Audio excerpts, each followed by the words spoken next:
네, 여러분에게 큰 도전과 은혜가 될 수 있었으면 좀 좋겠습니다.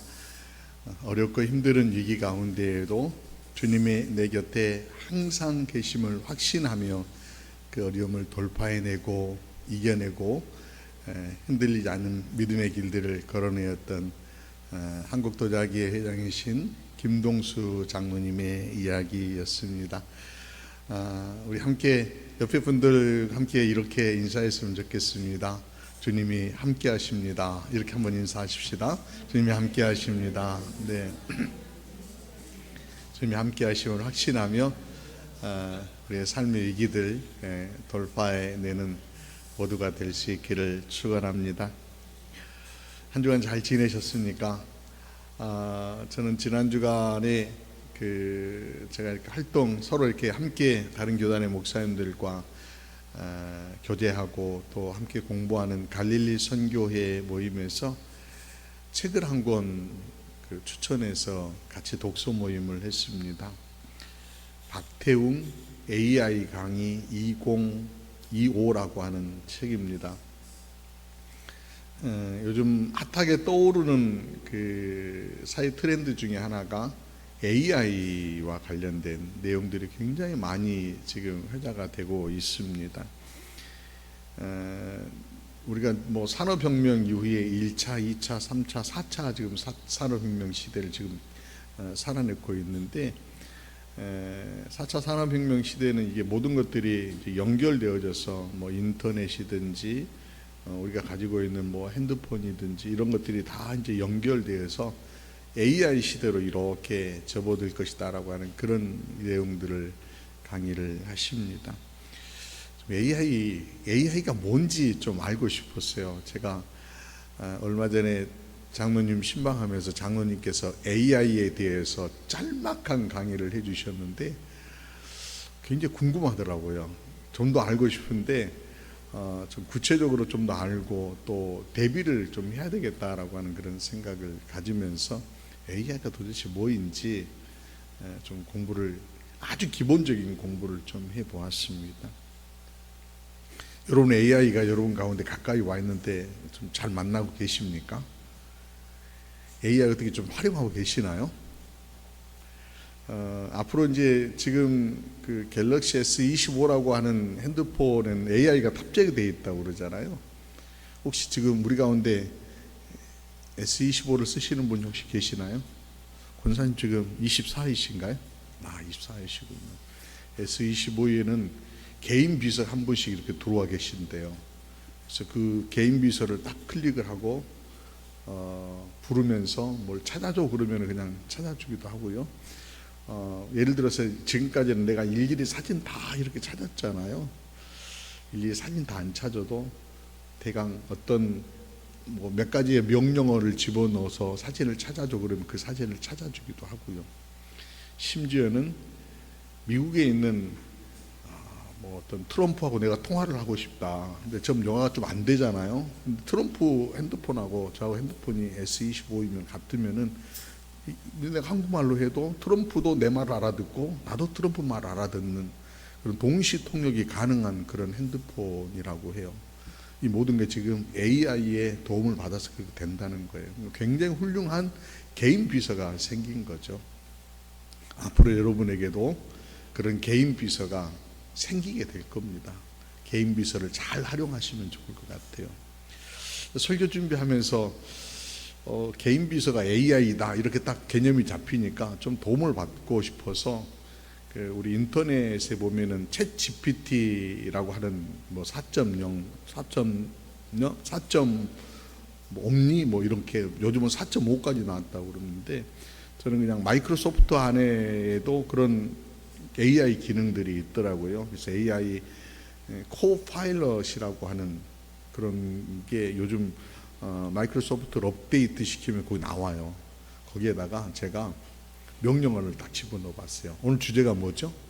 오늘 설교 주제가 제가 이제 평안이라고 하는 주제잖아요. 세상에 줄 수 없는 평안. 그래서 AI에다가 평안과 관련된 이미지를 좀 한번 찾아줘봐 라고 이렇게 딱 넣어봤습니다. 그랬더니요, 그림 몇 컷을 이렇게 소개를 해줍니다. 평안과 관련된 그림, 잠깐 영상 넘겨줘 보시면은 이 두 개가 대표적으로 나오는데, 클로드 모네라고 하는 그 작가가 그린 수련이라고 하는 이 그림하고 라파엘로라고 하는 분이 그린 마음의 평안을 주는 최고의 작품 해가지고 이렇게 다 그림이 올라오더라고요. 저 깜짝 놀랐어요. 자, 여러분 두 개의 그림이 있는데 한번 그림을 감상해 보시기 바랍니다.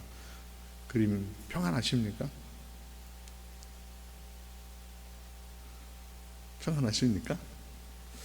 전혀 평안한다는 그런 어떤 표정처럼 보일 수 있는데, 이 그림이 왜 제가 깜짝 놀랐냐면은, 그림이 하나는 세상이 주는 평안이고 하나는 신앙적 견지에서 예수님이 주고자 하셨던 평안의 내용이 딱 이렇게 뜨는 거예요. 제가 그래서 깜짝 놀랐어요.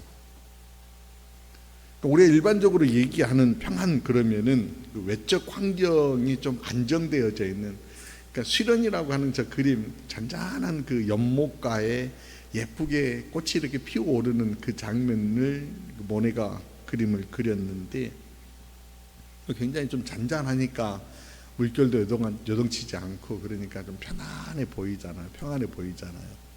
근데 저 모습은 예수님이 말씀하신 평안이 아니거든요.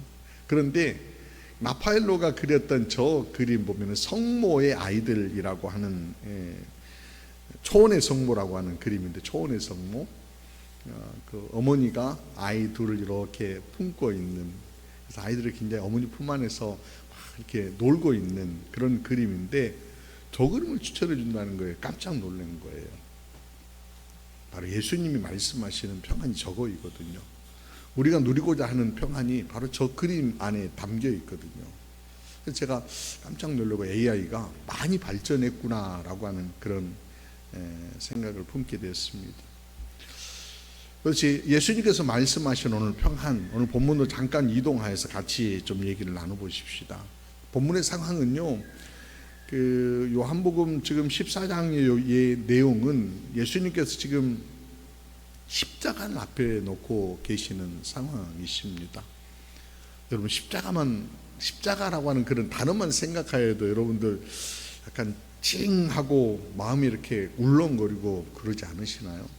그 주님이 지셨던 그 십자가 생각만 해도 뭔가 이렇게 몸이 이렇게 막 움츠러드는 듯한 그런 느낌들이 드는데, 제3자인 우리가 십자가를 볼 때 그러는데, 당시 십자가를 지셔야 했던 예수님의 어떤 상황으로 한번 돌아가 보면은 어떻을까?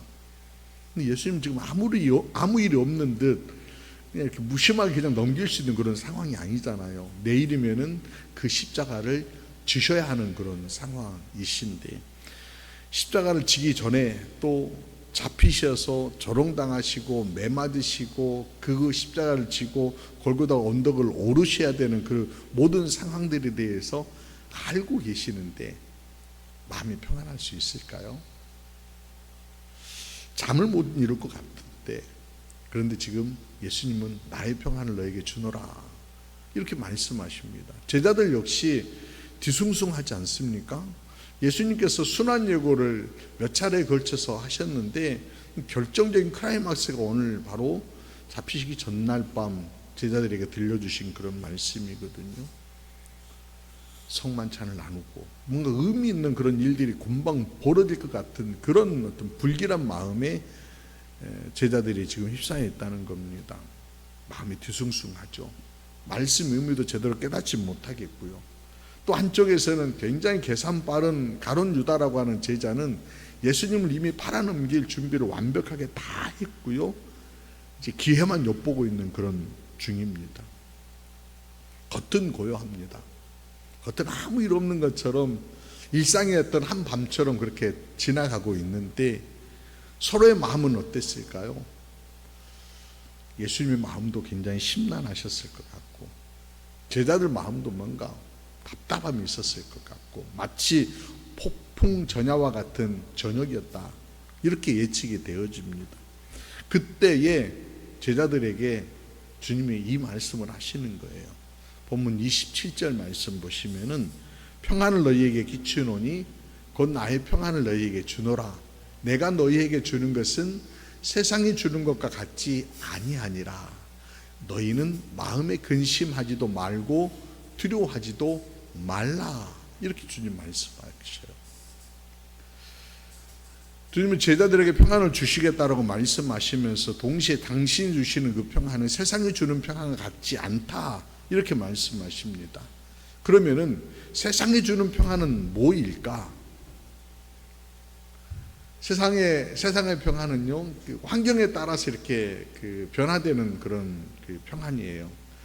생겼다가 사라지고. 그러니까 뭐 평안하다라고 할 때 아까 모네의 작품처럼 연못이 잔잔하니까 평안해 보이지만 거기에 돌멩이 하나가 툭 던져지는 상황이라고 하면은 파장이 확 일어나서 뭔가 평안해 보이지 않는 그런 그림이 될 수 있고요. 상황이 된다는 겁니다.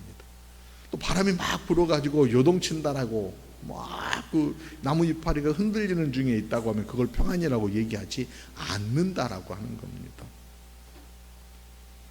세상이 주는 평안은 상대적이고 가변적이고 또 만족함도 없습니다.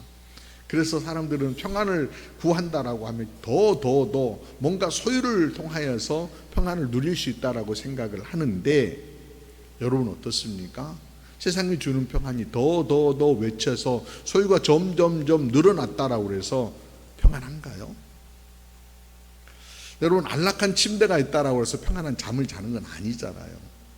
넓은 집, 그런 집에 산다라고 해서 내가 평안함을 누리는 것은 아니라는 겁니다. 그래서 이건 세상이 주는 평안, 세상이 주는 평안이라는 거예요. 그게. 근데 주님은 그것과 같지 않다. 그럼 주님이 주시려고 하시는 평안은 뭐였을까요? 주님이 주시고자 하셨던 평안들을 좀 알아보기 위해서 주님의 모습을 한번 이렇게 들여다 볼 필요가 있겠습니다. 주님의 평안을 보여주시는 장면, 마가복음 4장 말씀 보면은요, 이런 이야기 하나가 소개됩니다. 예수님께서 제자들과 함께 갈릴리를 이렇게 건너가시는 장면이 나옵니다.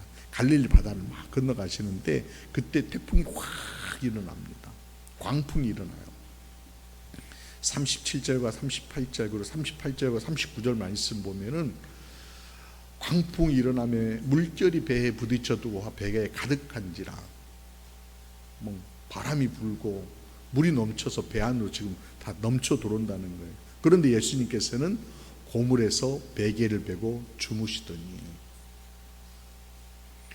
밖에는 지금 제자들이 난리가 났다라고, 배가 금방이라도 뒤집어질 것 같다라고 불안하고 막 아우성을 치고 있는데 주님은 배 밑에서 주무시고 계시더라는 거예요. 이게 지금 주님의 평안이죠. 자, 그러면서 계속 이어서 이제 제자들이 예수님을 깨웁니다. 선생님, 우리가 죽게 된 것을 돌아보지 아니하시나이까. 38절 보니까 예수께서 깨어 바람을 꾸짖으시며 바다들을 이르시되 잠잠하라 고요하라 하시니 바람이 그치고 아주 잔잔하여지더라. 이 장면에서 주님이 지니고 계시는 그 평안의 뿌리들을 우리가 볼 수 있습니다. 주님이 지닌 그 뿌리는 뭐냐면, 주님은 창조주이세요. 그래서 우주 만물을 주관하실 뿐만 아니라 환경에 지배를 받지 않으시고 환경을 도리어 지배하시는 그런 분이시다라고 하는 거예요. 그러니까 주님이 지금 평안하실 수 있는 것은 저 바깥의 환경이 나를 넘어뜨리지 못한다라고 하는, 저 바깥의 환경은 내가 주관한다라고 하는 그런 창조주로서 갖는 평안이시다라고 하는 거예요. 근데 지금 이 평안을 지금 주님께서 우리에게 주시겠다라고 그렇게 말씀하십니다. 아유, 그럼 우리가 지금 이런 평안을 가질 수 있나? 이 평안은 도대체 언제부터 있었던 것일까? 이 평안이라고 하는 것이요, 에덴 동산에서 하나님께서 사람을 지으셨을 때 이미 사람들 가운데에도 있었던 평안이에요. 근데 이 평안이 어떻게 깨어집니까? 죄를 지음으로 말미암아, 하나님과 분리됨으로 말미암아. 그래서 결국 하나님과 단절되고, 그리고 찾아온 것이 인간에게 두려움과 죄책감, 염려와 근심이라고 하는 것들이 찾아와서 평안이 사라지게 된다는 겁니다. 뭔가 안전한 닻을 내려서 안정감을 누려야 되는데 그게 끊어져 버렸다는 거예요. 그러니까 하나님과 단절되어 버림으로 인하여서 결국 인간은 안정감을 누리지 못하는, 평안을 누리지 못하는 그런 존재가 되었다는 겁니다. 그런데 그 끊어진 단절을 이어주시기 위해서 주님이 찾아오셨고, 주님이 이 평안을 주신다라고, 너에게 주노라, 이렇게 말씀하십니다. 저는 이 장면이요, 끊어졌던 관계의 끈들을 이렇게 회복시켜 주겠노라 라고 하는 주님의 초청으로 비춰집니다. 회복된 끈들을 내가 다시 묶어서 내가 너희와 하나 되어지는 하나됨을 이루겠다라고 하시는 주님의 초청으로 읽혀집니다. 그 주님과 일체를 이룰 적에, 하나님과 단단하게 묶여질 적에 그 평안함을 누릴 수 있다는 겁니다. 왜? 하나님은 창조주시기 때문에, 하나님은 또한 인생의 주관자이시기 때문에, 나의 인생까지 책임져 주실 것이기 때문에, 그 주님께 내가 묶여만 있다라고 하면은 주님이 누리셨던 그 평안을 또한 나도 누릴 수 있다라고 하는 겁니다. 초대교회 교부였던 크리스토스톰이라고 하는 사람이 있는데요, 이분 이야기입니다. 로마가 기독교를 국교로 공인을 해주는데 신앙의 자유는 허락받습니다. 그런데요, 신앙의 자유를 허락받았다고 해서 이 초대교부였던 크리스토스톰이 로마 황제에게 그냥 뭐 이렇게 아부하고 황제에게 맞는 그런 얘기를 하는 그런 사람 아니었어요. 황제가 굉장히 부패하고 또 황제의 어떤 그 황실의 어떤 문화들이 타락한 그런 모습들이 많았던 것 같아요. 그런 것들에 대해서 날카롭게 지적을 합니다. 그리고 황제가 보기 싫은 거예요. 이 교부를 보기 싫은 거예요. 그래서 이제 추방하겠다고 협박을 합니다. 그랬더니 크리스토스톰이 이렇게 얘기합니다. 온 세상이 아버지 집이니까 난 어디 가도 괜찮습니다. 보내십시오. 그렇게 얘기를 합니다. 겁낼 줄 알았는데 그렇게 얘기하니까 황제가 조금 약간 당황하죠. 너가 가진 모든 재산을 몰수해버리겠다라고 그렇게 얘기합니다. 그랬더니 또 그렇게 얘기합니다. 이미 나의 재산은 하늘에 다 쌓여 있으니까 이게 어디로 흩어진다고, 내 손에서 벗어난다고 그래도 괜찮습니다. 그렇게 또 얘기를 합니다.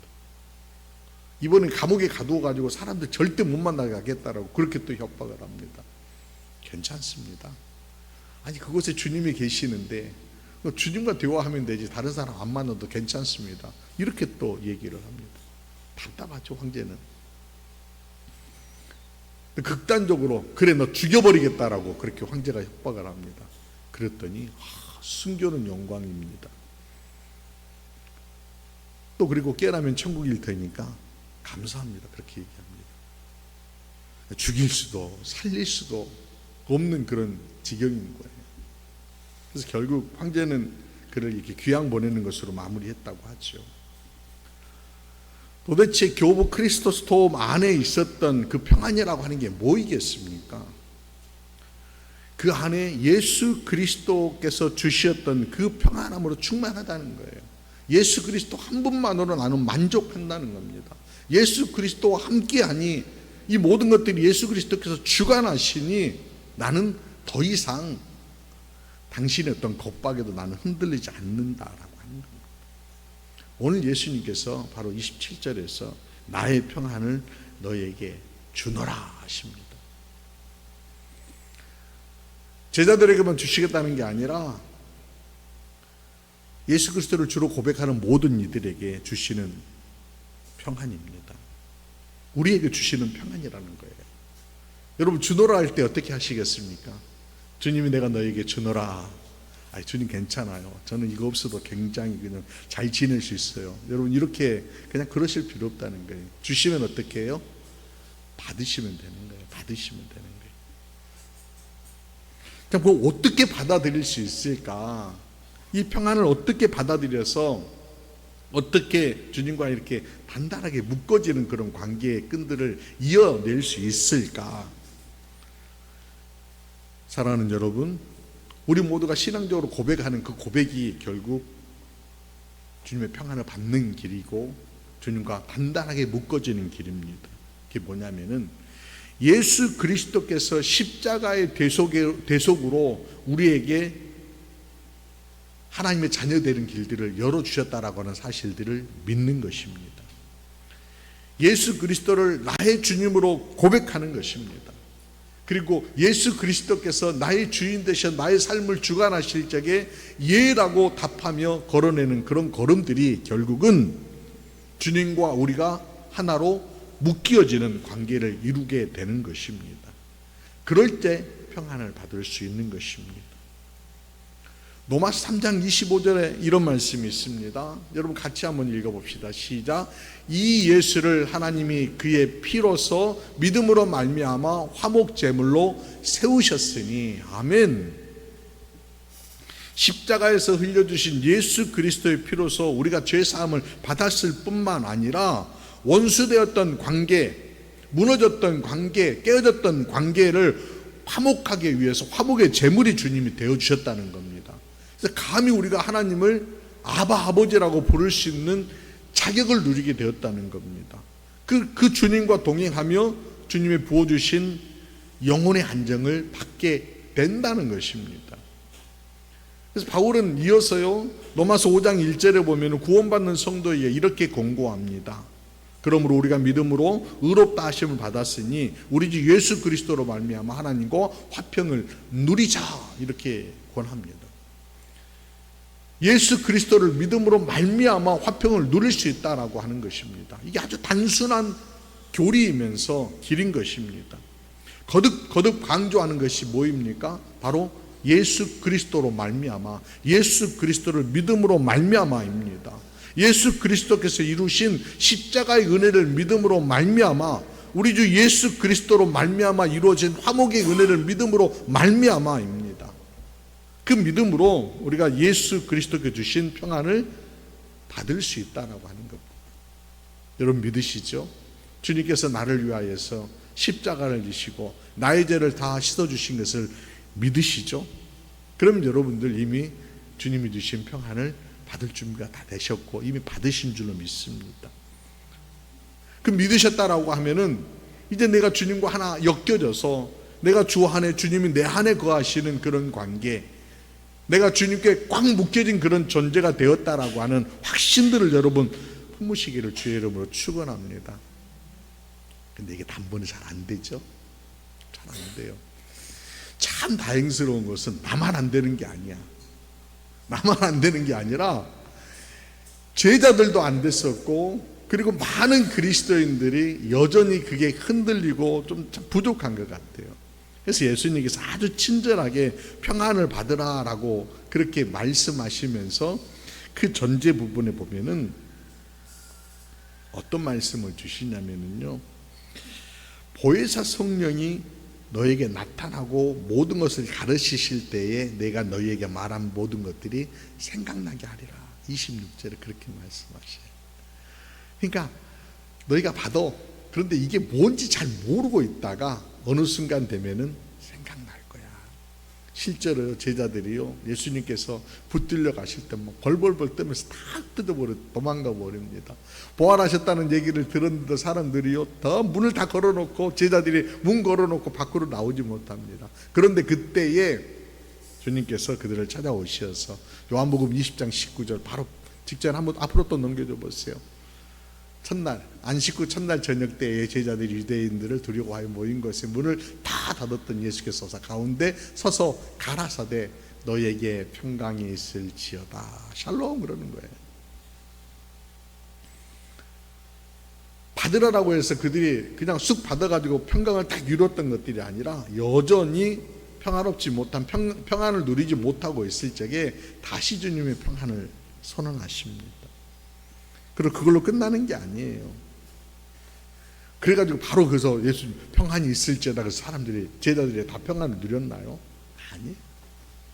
그들이 드디어 오순절 성령 강림의 사건 이후에 성령의 역사를 통하여서 성령이 일려주시는 것들을 깨닫게 되어졌을 적에 그들이 드디어 담대하게 일어나는 것을 볼 수 있어요.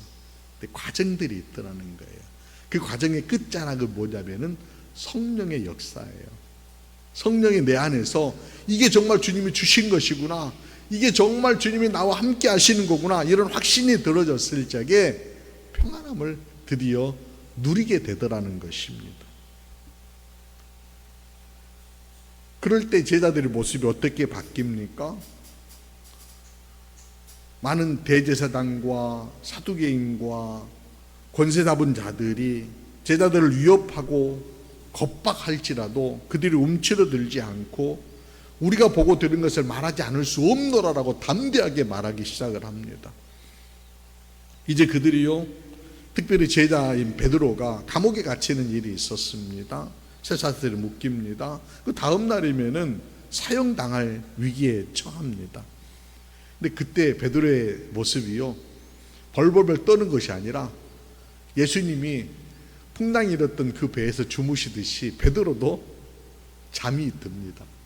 천사가 와가지고 불러도 대답이 없으니까 옆구리를 쿡쿡쿡 찔러가지고 베드로를 깨우는 장면이 사도행전에 보면 나오잖아요. 얼마나 깊이 잠들었는지 그런 거예요. 풍랑이는 갈릴리 바다에서 깊이 잠드신 예수님을 닮아가고 있더라는 겁니다. 드디어 제자들도 평안을 누리며 살아내더라는 것입니다. 보혜사 성령께서 그들에게 말씀하여 주셨던 것들을 깨닫는 그런 역사들, 주님이 예전에 말씀하셨던 것들이 드디어 생각나서 드디어 이 평안이구나, 주님과 묶여 있을 때 누리는 은혜가 이거이구나라고 그들이 누리게 되더라는 것입니다. 사랑하는 여러분, 주님이 이미 여러분 가운데 평안을 주신 것을 믿으시기 바랍니다. 내가 주 안에, 주께서 내 안에 거하시면은 이게 이미 주어졌어요. 근데 이게 누리려고 하면은 또 다른 성령의 깨닫게 하심, 성령께서 나로 하여금 안정감을 계속해서 유지시켜 주셔야 된다는 겁니다. 그리고 이게 그냥 거기에서만 딱 끝나는 것이 아니라 계속해서 중단함 없이 지켜내는 것들도 필요합니다.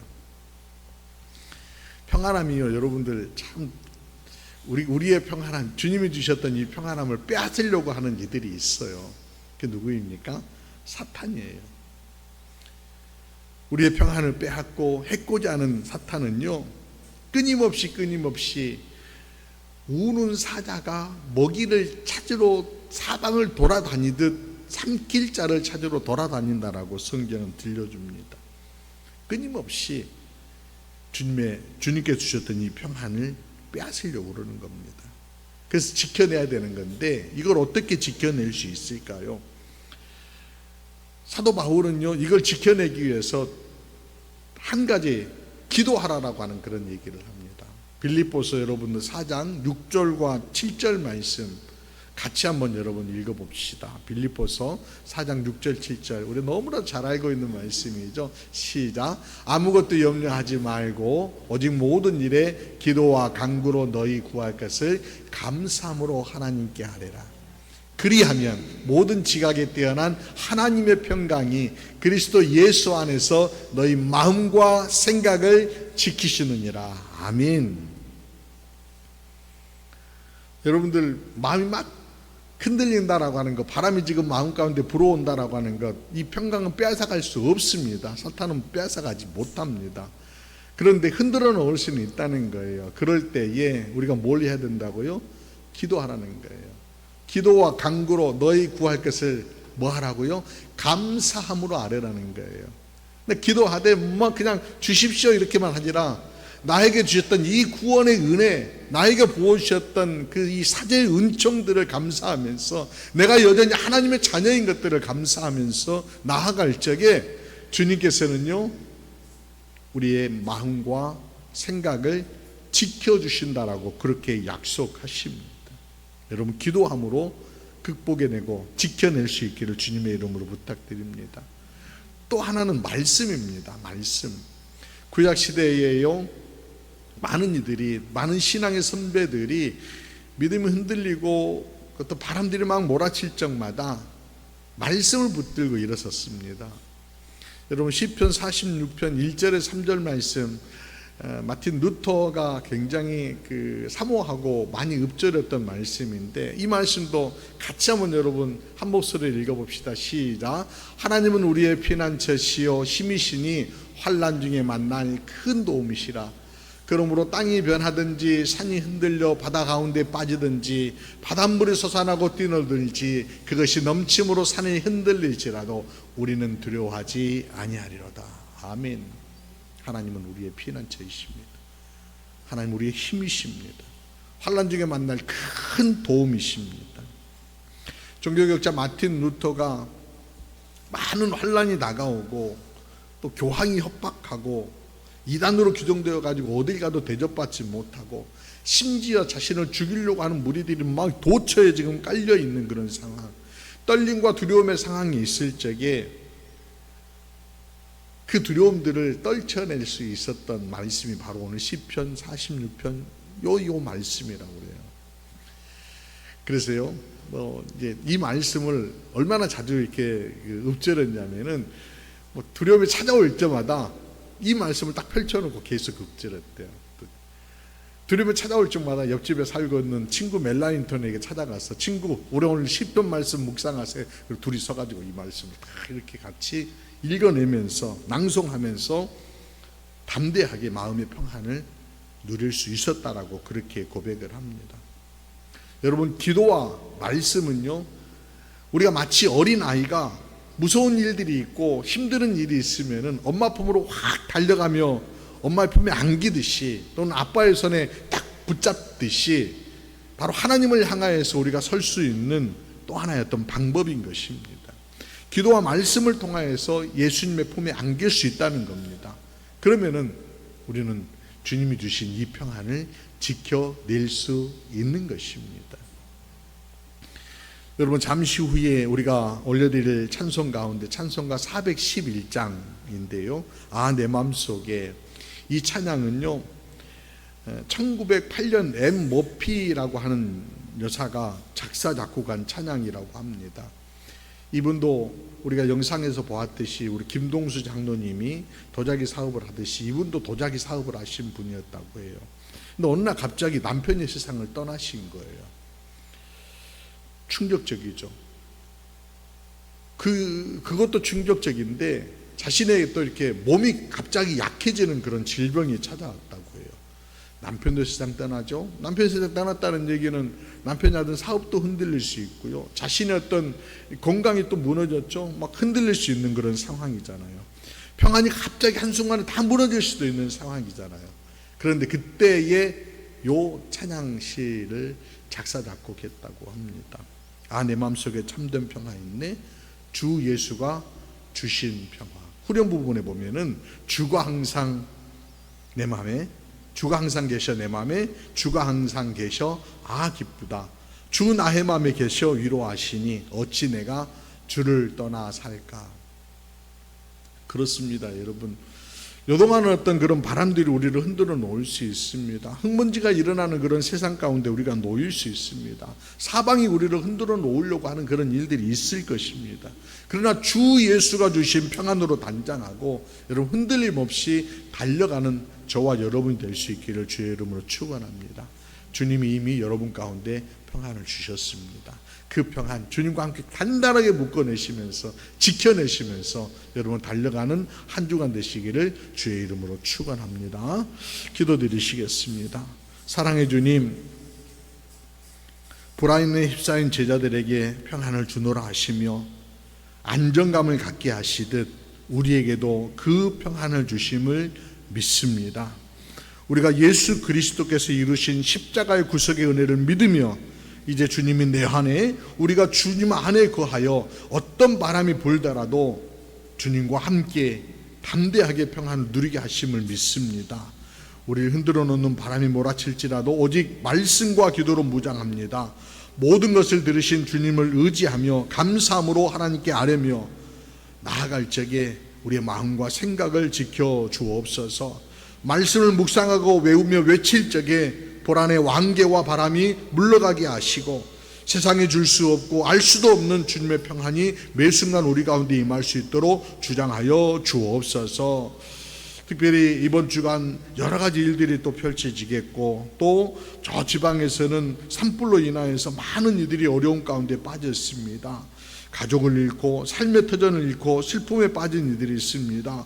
긍휼의 은총으로 품어주시고 위로하여 주시고 다시 일어설 수 있는 힘과 용기와 소망을 더하여 주옵소서. 미사오고 하늘의 평안을 안기어 주신 우리 구주 예수 그리스도 이름으로 기도드리옵나이다. 아멘. 아멘.